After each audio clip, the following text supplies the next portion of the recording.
Hello and welcome. My name is Alan, and we are back with the news and politics for September. What is day? 27th? Yep, 27th. So it is Wednesday, 27th day of September. And the first story we have here is what else? Supreme Court corruption. Of course! Justices have financial interest in major tax case. John Roberts and Samuel Alito own shares of companies that could score billions in tax relief from the outcome of Moore versus the United States. So again, conflicting interests. And of course, we know Alito as the one who helped push,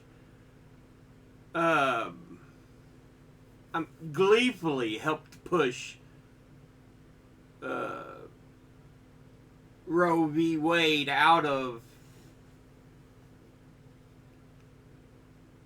law. It wasn't really codified, it was just general law saying, yeah, people have this right. But he and some of his conservative justices helped push it out of standing. There we go, that'd be the correct word. It's political standing. So yeah, but two Supreme Court justices own shares of companies that could see tens of billions in dollars in tax relief from the outcome of a case that the High Court will rule on next term. While the justices have not recused themselves from the case, and their financial interests don't explicitly violate existing judicial ethics laws, progressives and court watchdogs are demanding their recusal. And they should recuse themselves from the case. It is a conflict of interests because their interests, simply because they have a stake in those companies, would be ruling in favor of the company. According to a review of public company documents and judicial financial disclosures, Chief Justice John Roberts and Justice Samuel Alito together own shares in 19 companies that could see combined tax relief of more than $30 billion if the court issues a broad ruling in the Moore v. United States tax case and strikes down a one-time corporate tax imposed in 2017. Yeah, there needs to be a recusal for them to continue to suggest, oh, we're fair and impartial. Bullshit! Bullshit! But yeah. Next story here from ProPublica. Philips kept complaints about dangerous breathing machines secret while the company profits soared. So, profits at the stake of human lives. Of course, as tends to be the case with modern capitalism.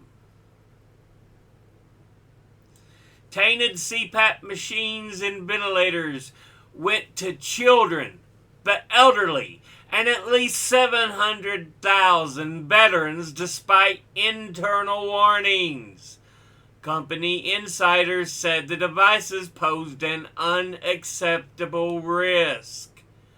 But guess what? They ignored them for what? Those profits, baby. Gotta make that cheddar, that money. Fuck the lives of people. Gotta get rich. The first complaints landed at the offices of Philips Respironics in 2010, soon after the company made a fateful decision to redesign its best-selling breathing machines used in homes and hospitals around the world. To silence the irritating rattle that kept users awake at night, Philips packed the devices with an industrial foam, the same kind used in sofas and mattresses. It quickly became clear that something had gone terribly wrong. The reports coming into Philips described black particles or dirt and dust inside machines that pump air to those who struggle to breathe. One noted an oily-like substance. Others simply warned of contamination. The complaints targeted some of the company's most celebrated devices built in two factories near Pittsburgh, including ventilators for the sick and dying and the popular Dream Station for patients who suffer from sleep apnea, a chronic disorder that causes breathing to stop and start through the night. I have sleep apnea. I am on a BiPAP.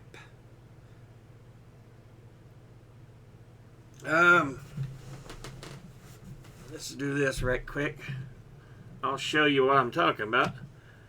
As you can see right there beside my bed is my BiPAP machine.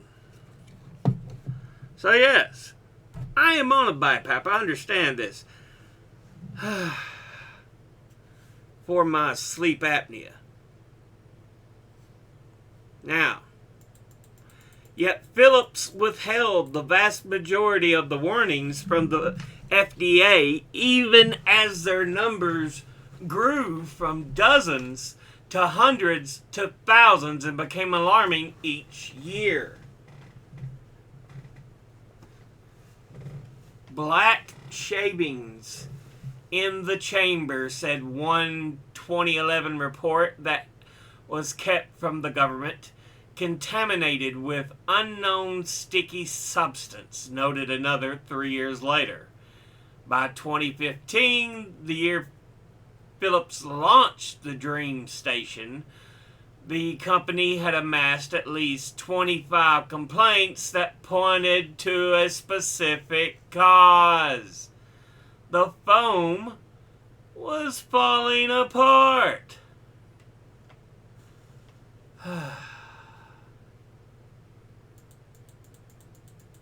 In June of 2021, more than a decade after the first reports, Philips announced a recall of millions of machines that had been delivered to nearly every corner of the United States and dozens of other countries. The company acknowledged that the foam it had chosen could crumble in heat and humidity and send potentially toxic and carcinogenic material into the noses, mouths, throats, and lungs of users. So yeah, and until so many people were put in danger, it's like, I guess we need to do something. It's only going to get worse at this point. But we've made a good bundle of money. And we kept things to a minimal loss of life. So I think we're good.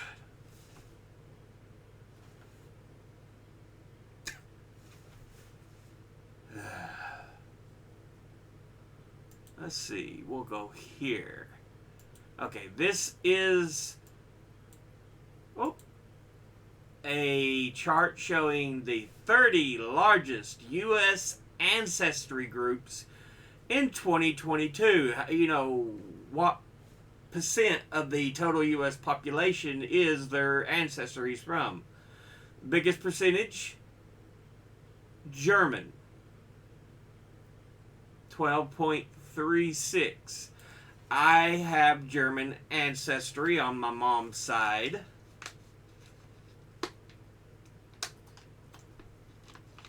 So yeah, I think I even have a little on my dad's side. Next, right behind it, is Black or African American. Right behind that is Mexican. I mean, it's right under the modern U.S., so makes sense perfectly fine. Next is English.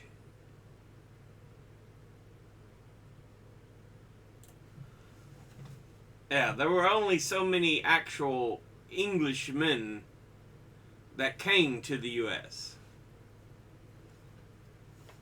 A lot of it was from poor sections of the world that we received, like Irish, 8.2%.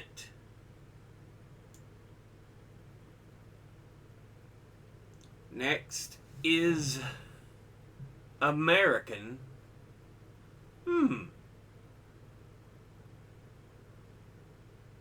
That's not Native American, because I know they mention it later.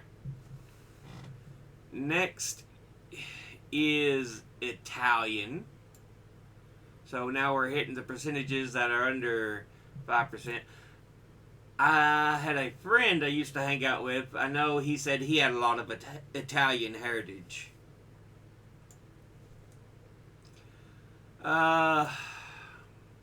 Next is Polish. Then the French except Basque. Yeah. Oh Lord, what were they called? The French.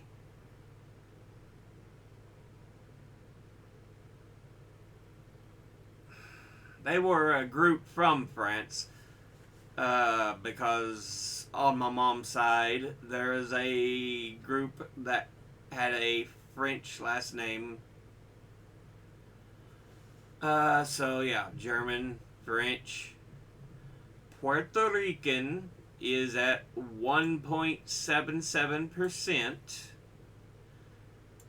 Again, so close to the U.S. and everything, so. Next is Scottish, 1.61%. Next is European in general, 1.45%, so just they're from Europe somewhere. Next is Asian Indian, 1.36%, so actual people from India, I'm assuming. Next is Chinese,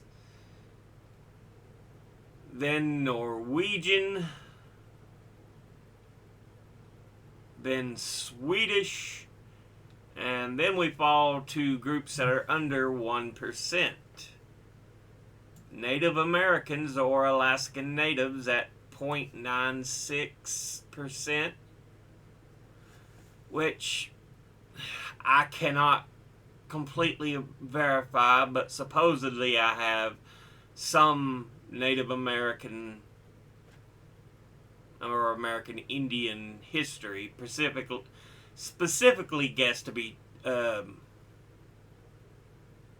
Cherokee, or as they're properly known, the Tsalagi.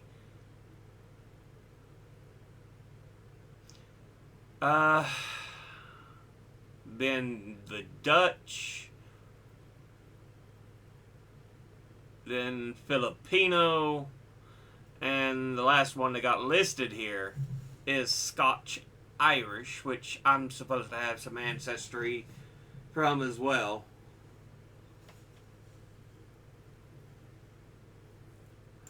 So yeah.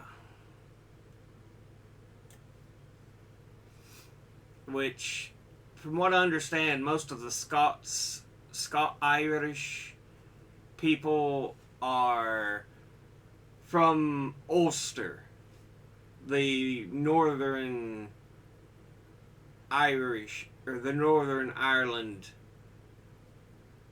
area there.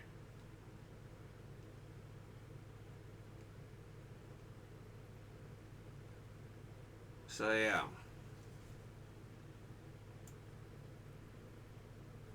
But yeah, look at the 20 largest United States ancestry groups.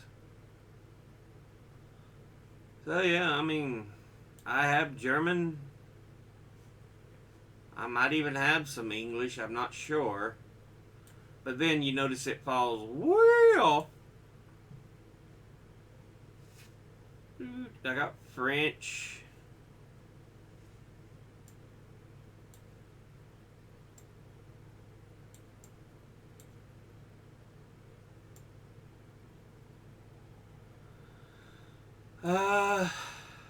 Native American and Scotch Irish. It should be Scots Irish, shouldn't it? Because I'm sure they're not named after the tape or the alcohol.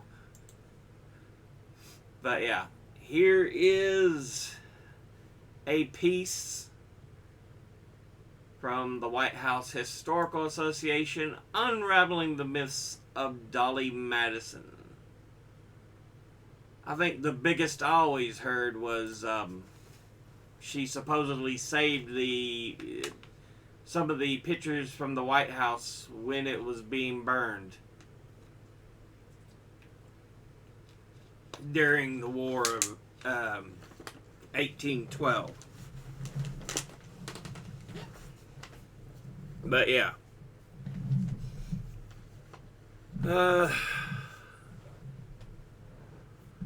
Let's see.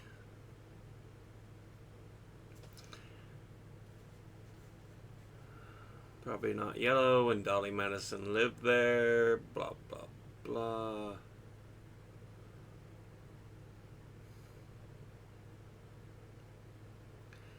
Mary Cospain had a Virginia genealogy that included such notables as Patrick Henry. Her father, John Paine, who converted to Quakerism after his marriage, came from more common stock. The family struggled at plantation farming. Moved his wife and 8 children to Philadelphia.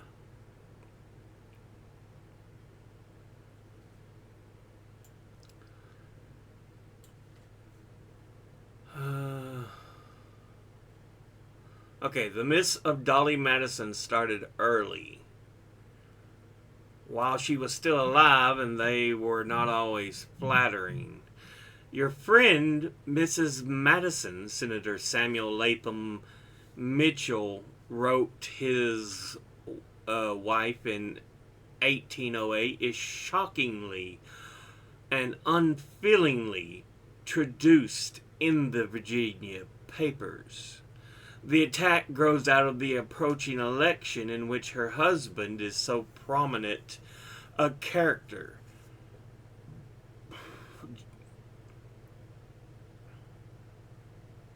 James or John Madison? I can't remember his first name, but yeah, he was one of the first 5 presidents. I know he was from Virginia, but yeah. Rumor had it, among other things, that Dolly Madison and her sisters had slept their way through the city, and that a young Dolly served out the liquor at the bar of her family's non-existent tavern. Those tales faded quickly into the background. More durable, however, has been the creation of myths that only good intentions, inconsequential myths about cupcakes and ice cream, a bigger myth about exaggerated feats, and more seriously, the myth of Dolly Madison was Thomas Jefferson's official first lady. Wow. A Montpelier docent once remarked to this author that visitor misconceptions about Mrs. Madison center mostly on cupcakes and ice cream. The cupcake myth began in 1937 with the founding of the Dolly Madison Bakery, a national brand that aspired to create snacks, including cupcakes, fit for a socialite like Madison, yet affordable for everyone. The ice cream myth, usually in the form of Mrs. Madison having been the first to serve ice cream in the White House, is partially true.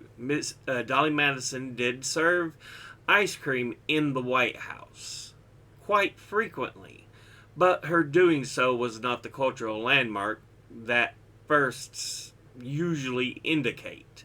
Thomas Jefferson also served ice cream at his presidential dinners, and for all we know, so did Abigail Adams during her short residency at the Executive Mansion in the winter of 1800-1801. One of the more steadfast myths about Dolly Madison has a wartime First Lady fleeing the Executive Mansion, clutching the Gilbert Stuart portrait of George Washington. Yeah, see, this is the one I always hear about Dolly Madison. When the British, before the British come and burn down the White House, she flees with that portrait of the first president, George Washington. In a letter she wrote to her sister in the turmoil and panic of the British invasion on August the 24th, 1814, Dolly Madison gave a different version of events. Our kind friend, Mr. Carroll, has come to hasten my departure and in a very bad humor with me because I insist on waiting until the large picture of General Washington is secured and it requires to be unscrewed from the wall. This process was found too tedious for these perilous moments. I have ordered the frame to be broken and the canvas taken out. It is done, and the precious portrait placed in the hands of two gentlemen of New York for safe keeping. Yeah, and she calls him General Washington. You got to remember, Madison was still very much around during the Revolution when George was still General Washington. And so they would have been familiar with him as a General Washington.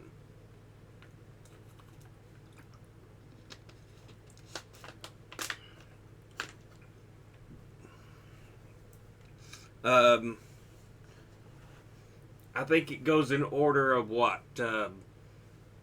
Washington, Adams, Jefferson. I know those.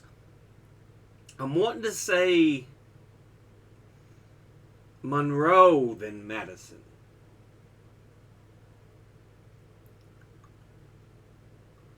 It could have been Madison before Monroe. But yeah, Monroe and Madison I kind of get transposed at times. I don't know who goes where. But they're back to back. And then you have Quincy Adams. And then I think we get to Andrew Jackson. But anyway. By 1831, though, the fable was cemented. wrote one New York visitor that year. We drove to the palace, entered a drawing room in which is a fine, full-length picture of General Washington. When the British came here in the last war, the president was obliged to fly. His wife, Mrs. Madison, cut the picture from the frame and took it with her, the only article she took. So, yeah.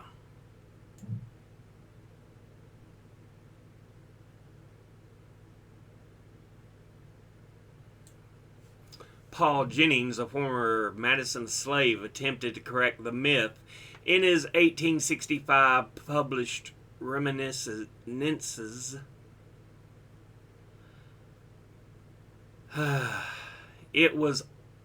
It has often been stated in print that when Mrs. Madison escaped from the White House, she cut out from the frame the large portrait of Washington and carried it off. This is totally false. She had no time for doing it. It would have required a ladder to get it down. John Saussure, or Jean-Pierre Saussat, or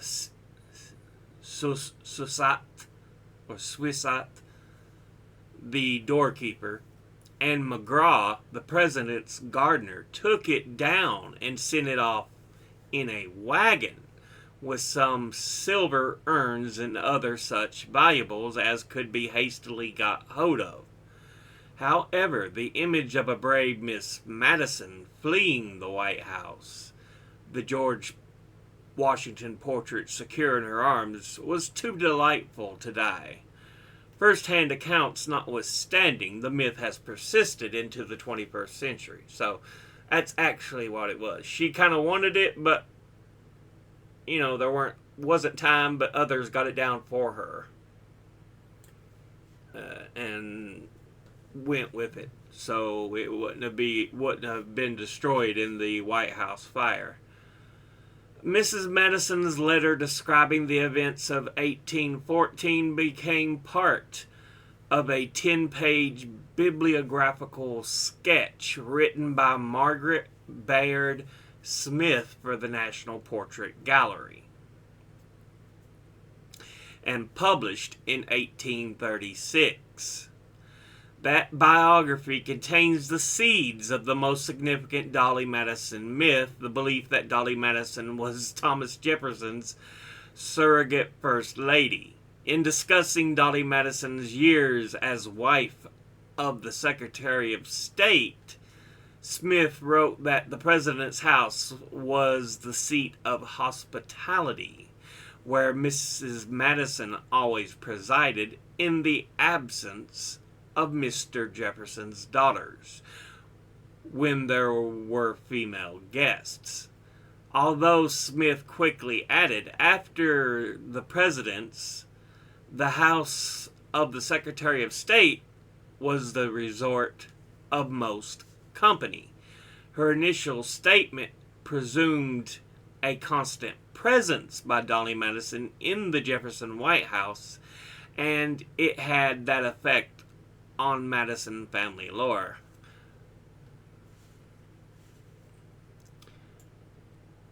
Okay, but it sounds like she was mostly just performing duties as Secretary of State, wife of Secretary of State, to help keep things in check and everything. So, but next we have a picture here I thought was very, very interesting. Horace Watson recording the songs of Fanny Cochran Smith, considered to be the last fluent speaker of any Tasmanian language, using an Edison phonograph. This was in 1903. And of course, Tasmania is the little island beneath Australia.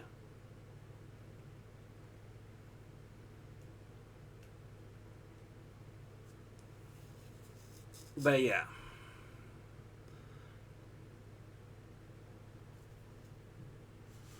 It's always an interesting bit of history when you see things like that. This, just because I love how unions and workers are fighting back. And this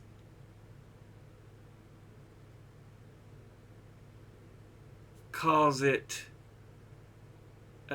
shows even more that unions and workers push back for their rights. Culinary and Bartenders Union in Las Vegas vote to authorize a strike. So yeah, I just love that. California man who spent 28 years in prison is found innocent of a 1995 rape, robbery, and kidnapping.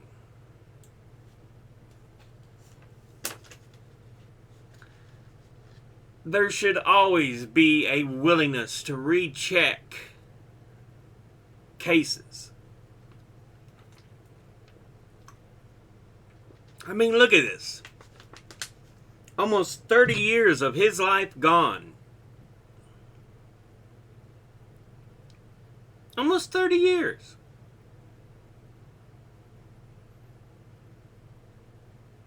Gerardo Cabanillas.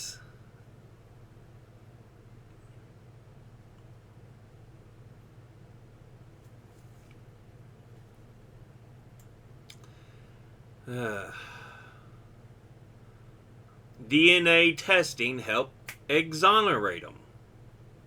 Yeah, that's why you should always be willing to re-examine things. It shouldn't just be, we're done it, that's it, no need to look back at it. No! You should always be willing to re-examine such issues. This is from New Republic. And, yeah. This footnote on Trump boasting about his Saudi line of credit is terrifying. Trump bragged about in a deposition serves quite a bit of more attention. Donald Trump argued that he didn't fraudulently inflate the value of his real estate holdings because he could sell them to Saudi buyers at any price he chooses. The revelation comes in one small footnote in a ruling Tuesday that Trump and his company had committed business fraud for years. The lawsuit, brought by New York Attorney General Letitia James, found that Trump had dramatically inflated his net worth by as much as $3.6 billion in 1 year. But in a deposition, Trump seems to imply that the numbers cannot be inflated because he cannot find a buyer from Saudi Arabia to pay any price he suggests. New York State Supreme Court Judge Arthur Engoron wrote in his ruling, "This statement may suggest influence by more than savvy investing. The lawsuit alleges that Trump claimed his Trump Tower apartment in Manhattan was 3 times its actual size and worth, $327 million. No New York City apartment has ever sold for that much." He also valued Mar-a-Lago at $739 million. In reality, it's worth about 1/10 of that amount. Trump's valuation was based on the property's potential for residential development, but the terms of its deed prevent the land from ever being used that way. Trump and his allies have always had troubling connections with Saudi Arabia. Not mentioning the $2 billion Jared Kushner got, and his tendency to support the Live Golf Tour with Saudi Arabia. In 2019, Trump administration officials revealed to Congress that they transferred nuclear technology to Riyadh at least twice after the killing of U.S. resident and Washington Post journalist Jamal Khashoggi. These incidents occurred despite U.S. intelligence concluding that Crown Prince Mohammed bin Salman, referred to as MBS, hired the hitman who killed Khashoggi. Trump has also hosted live golf tournaments at his clubs. The Saudi-backed Golf League is widely seen as an attempt to sports wash the country's human rights record. And beyond Trump, his son-in-law, Jared Kushner, launched an investment fund after they left the White House. One of the first investments Kushner received was $2 billion from a Saudi sovereign wealth fund.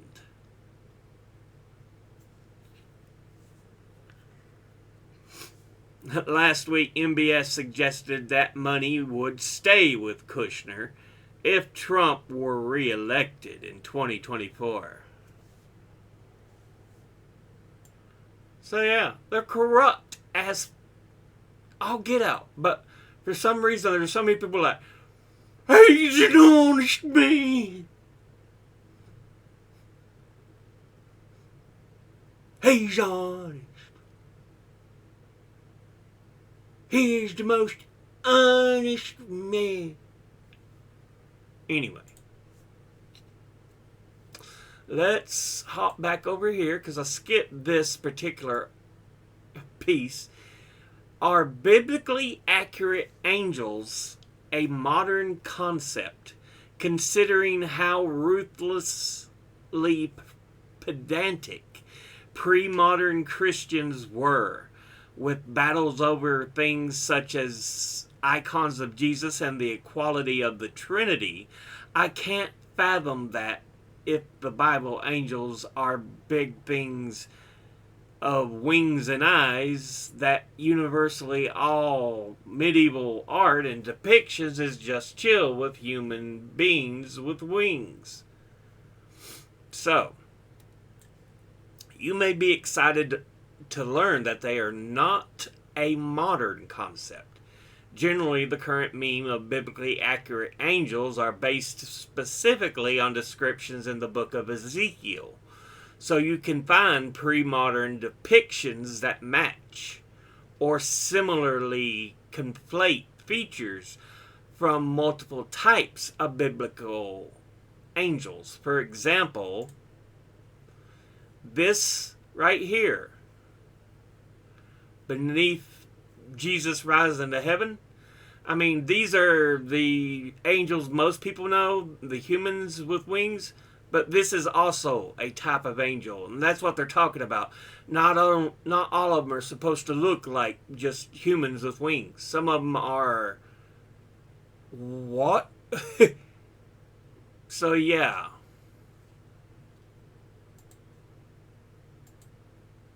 Close that.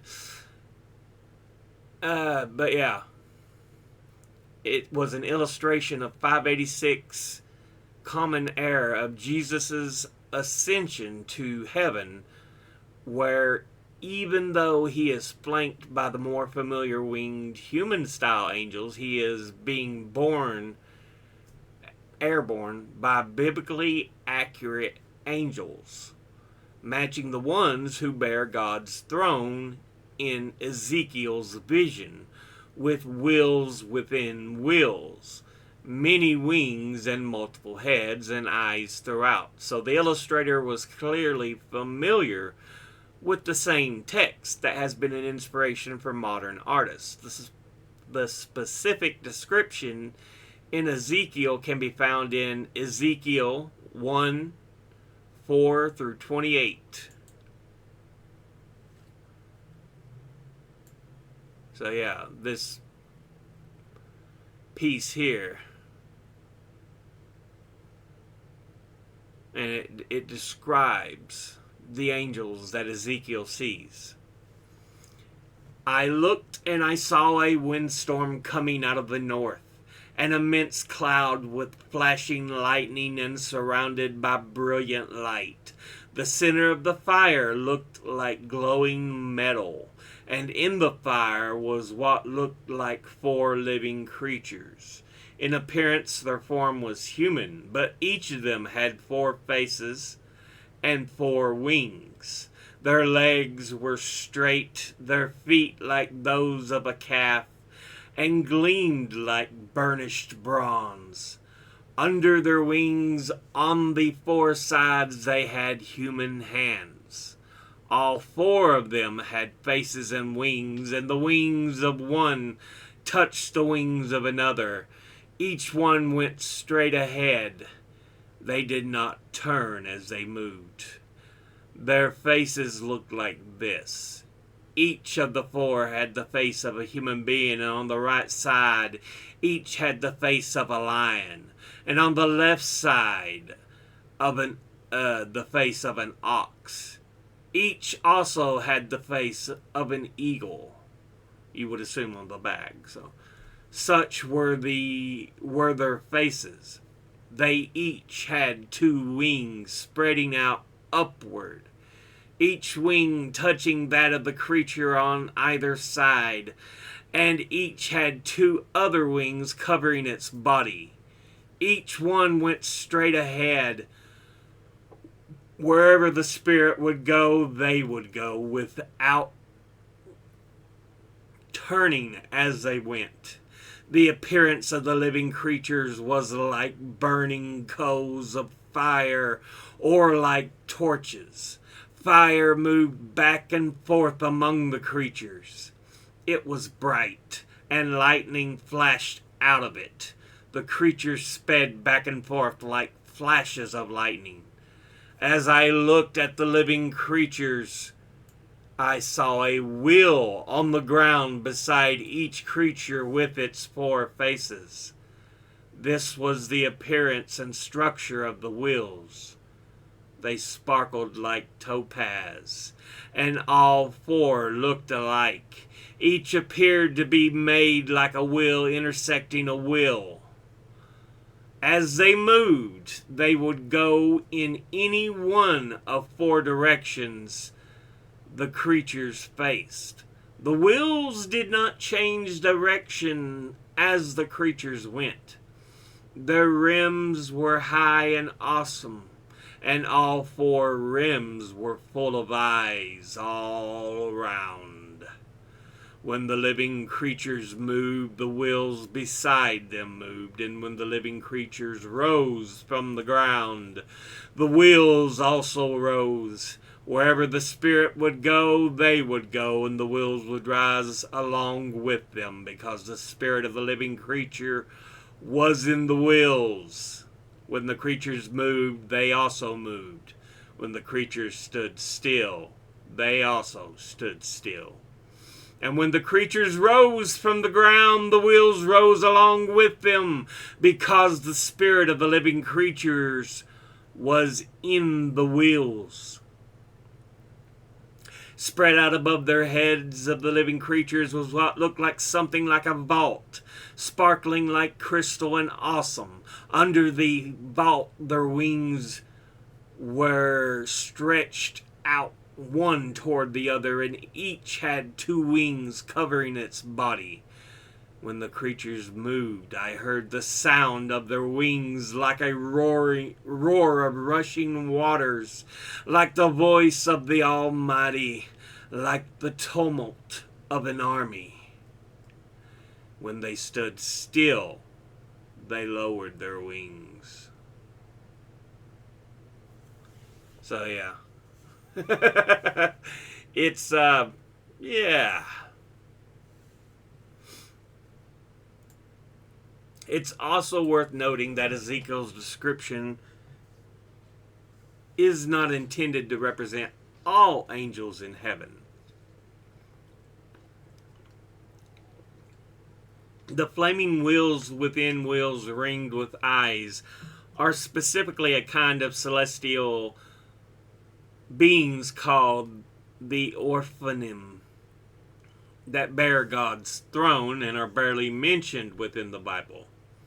And then the cherubim are also described as accompanying the Orphanim and having 6 wings and 4 heads of different animals. Sometimes depictions conflate these two and add wings to the wheels or add eyes to the wings. And there have been plenty of religious depictions that are accurate to Ezekiel insofar as they are attempting to render a description of something that wasn't really meant to be comprehensible to human eyes. And he gives another example right here and right here. As you can see, it is wheels, and they kind of like ring each other. And on the outside, you see the eyes. And these are supposed to be the 4-headed beings. You know, it was a man on one side, and then the creatures on the sides and back. But yeah.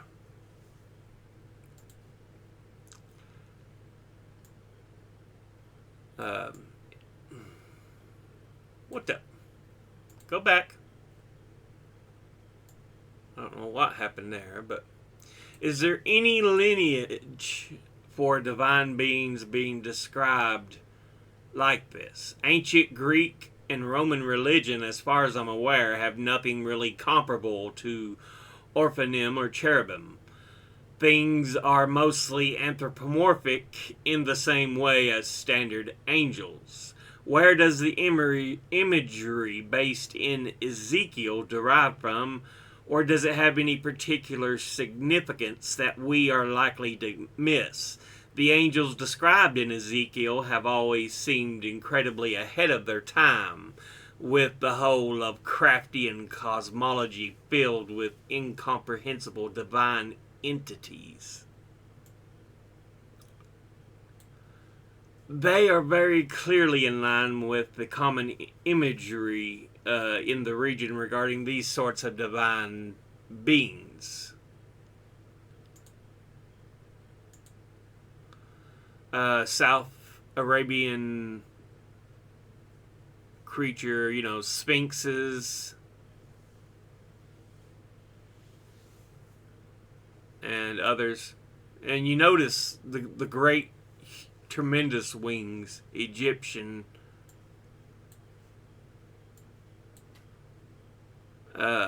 Assyrian art. So yeah, you can see there's a lot of combinations of human and animal imagery. The divine being incomprehensible is hardly a Lovecraftian invention. In Greek mythology, just looking at Zeus's true form kills you instantly. See the tale of Semele. It is something of a mythological cliche. Side note, the flying baby cherubs you see in Renaissance and Baroque art are actually putti, a Roman creature that became conflated with biblical cherubim. Yeah. The Orphanim, rather than Orphanum, I think. I went down the etymological rabbit hole. There were only to conclude that was probably a typo. Now likely the flaming wheels within flaming wheel things like the wheels of a carriage on perspective. How likely are they? And I've often wondered if it was a way of describing fractal visions associated with tripping. You never know. I mean, the usage of drugs have been around for a long time. But we're going to go ahead and finish out here with some videos.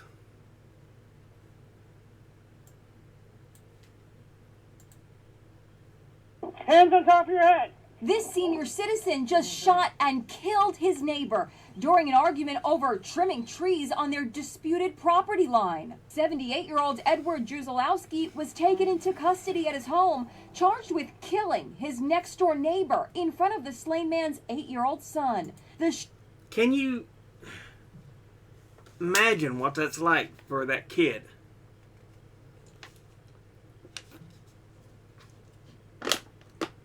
Shooting and killing your neighbor for tree trimming.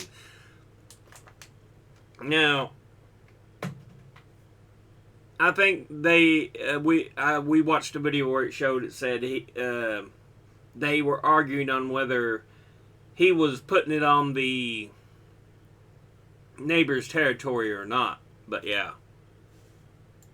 Shooter's wife called 911. My neighbor came onto our property, cutting down our trees, and my husband took his gun, but I think he meant to steer him, and I think he killed him. He killed your neighbor?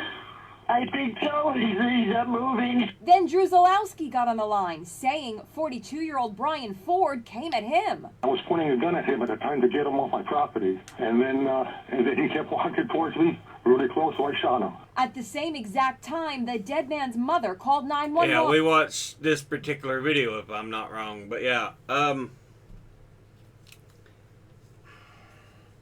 these boomers, and it's not all boomers, but it's like there's this want to carry a gun because they think everybody is out to get them. And they're the ones who are being the most dangerous. By and far.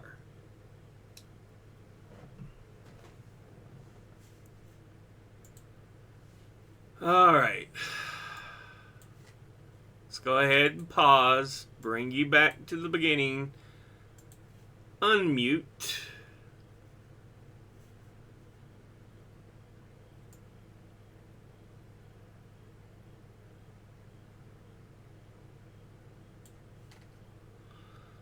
Play. I don't have your gun.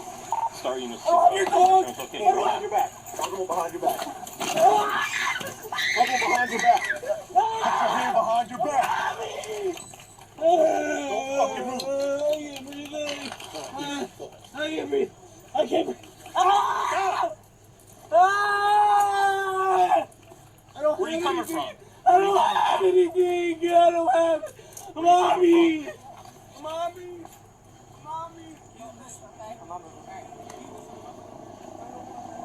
You're good with mine. Mine's fine. Mine's perfectly fine. He's just not right here.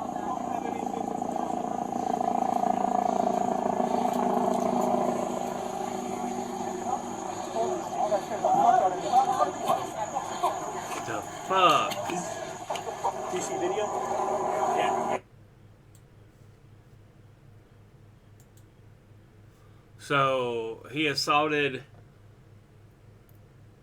a handcuffed 15-year-old boy, which you saw him put his hand or his forearm on the back of his neck. He fractured the kid's orbital socket and tried to cover it up by attempting to turn off the body cam. Wow.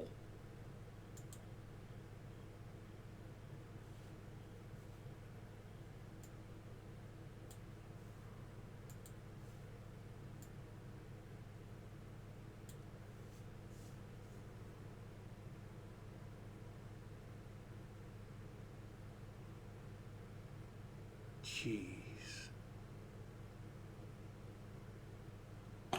You sure about that? Please tell me what I did. Please tell me what I did.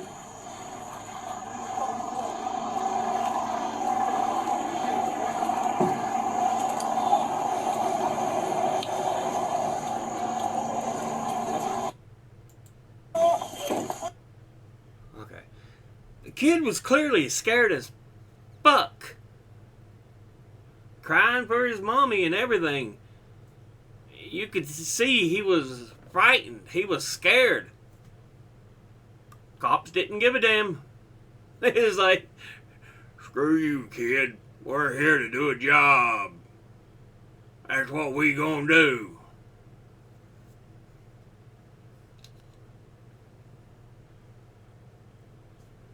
Jeez almighty.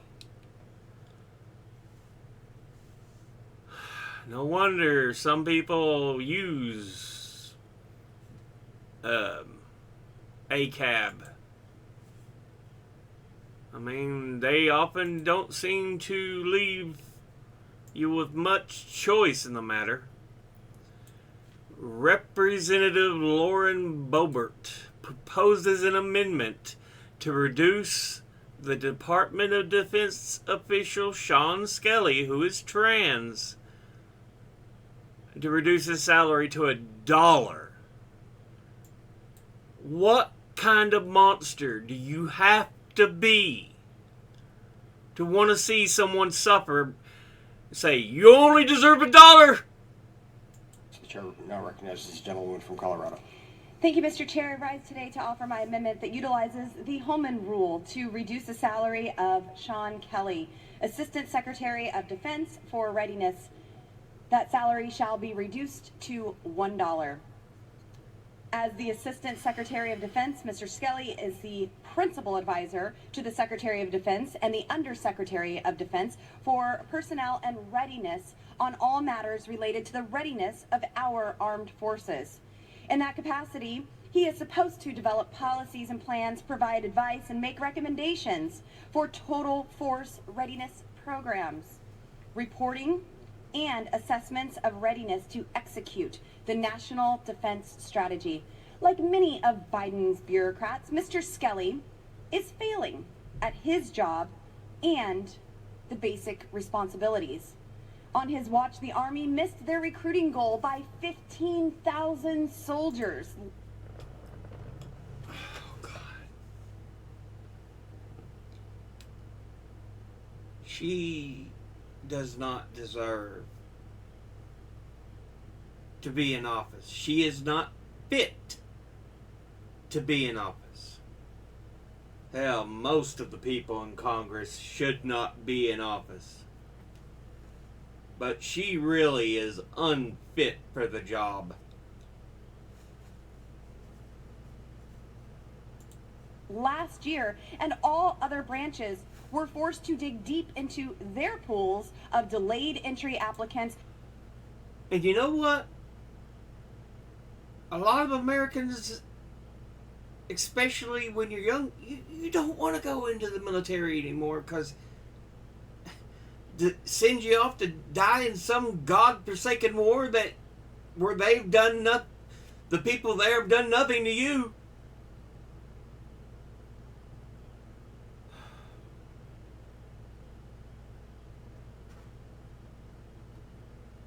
You know, what was it Muhammad Ali said about the Vietnam War? Ain't no Vietnamese man ever called me the N-word.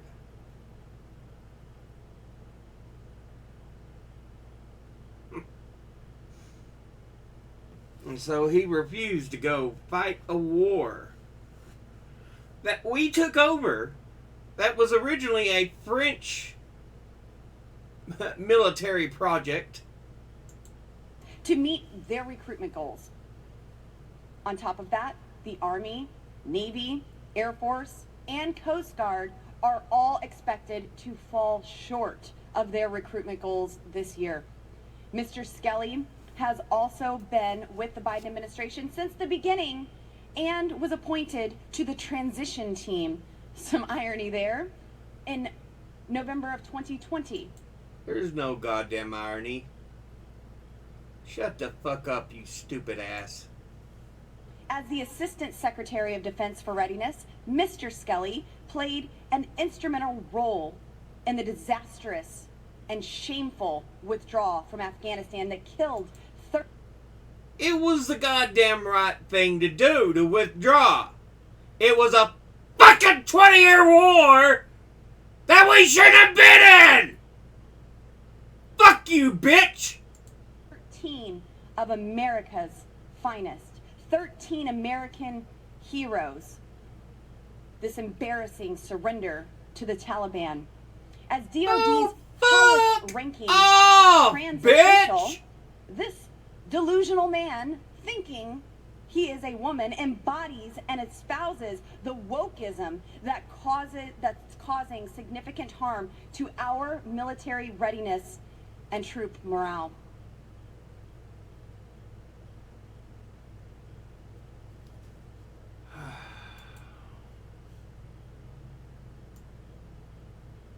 Alright, last video.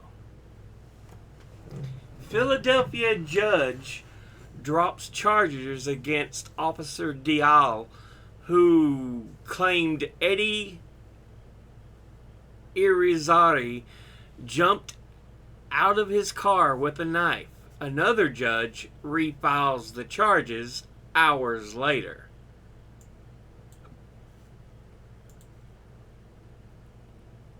A judge dismissing all charges against a police officer who fatally shot a driver during a traffic stop. There were cheers in the courtroom and cries from that driver's family. ABC's Stephanie Ramos in Philadelphia tonight. Come here! Boy, John, I'll do you!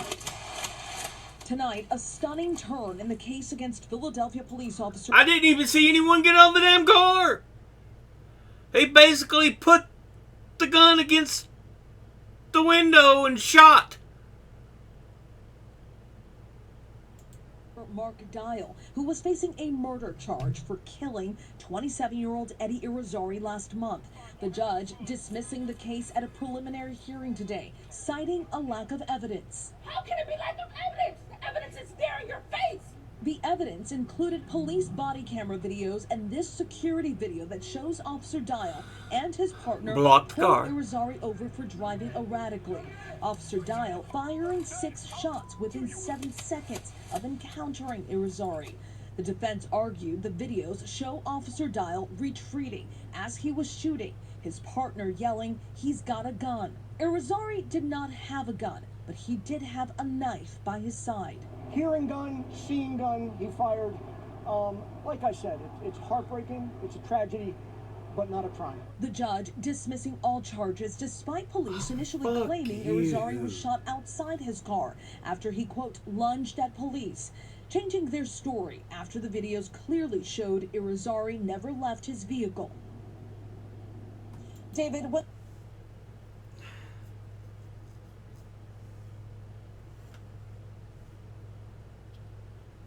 The guy had no gun. Yes, he had a knife, but he was in his car. Against how many policemen were there with guns?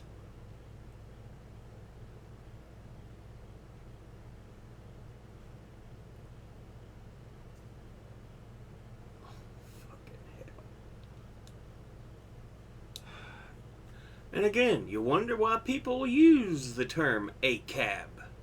All cops are bastards. When the judge dismissed the case, the courtroom erupted on both sides. Tonight, the DA has already appealed to reinstate the charges, and a hearing is set for next month. The Philadelphia sheriff is urging people here to stay calm after this decision. Charges have been refiled against former Philadelphia police officer Mark Dial in the deadly shooting of Eddie Irizarry. Now, this comes just hours after a judge dismissed previous charges, citing a lack of evidence. Now, Dial was caught on body camera video shooting and killing the 27-year-old in Kensington back on August 14th. Our Dan Snyder was in the courtroom for all of the emotional moments that came with this ruling this morning. From what Check I out saw, the CBS Philadelphia it's like he Instagram. almost immediately jumped out of his vehicle, stood at the window with his gun pointed directly at the guy.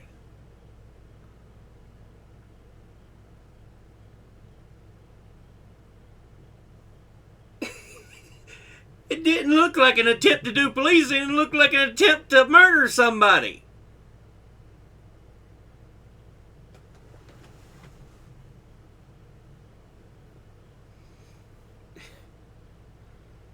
you don't see that kind of behavior except in mob movies where they all jump out of a car and start shooting up the thing and the people inside it.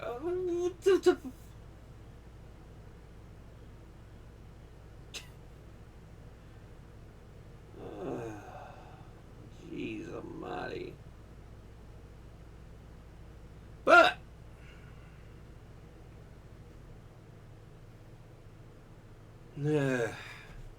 we'll go ahead and end this episode here. As always, educate thyself. Whoop. Think, read, study, learn. Someone tells you something you have trouble believing, ask them to cite their sources. I'll be putting my sources in the description box below the video. Thank you all for watching. I'll see you all in the next one. Until then, later.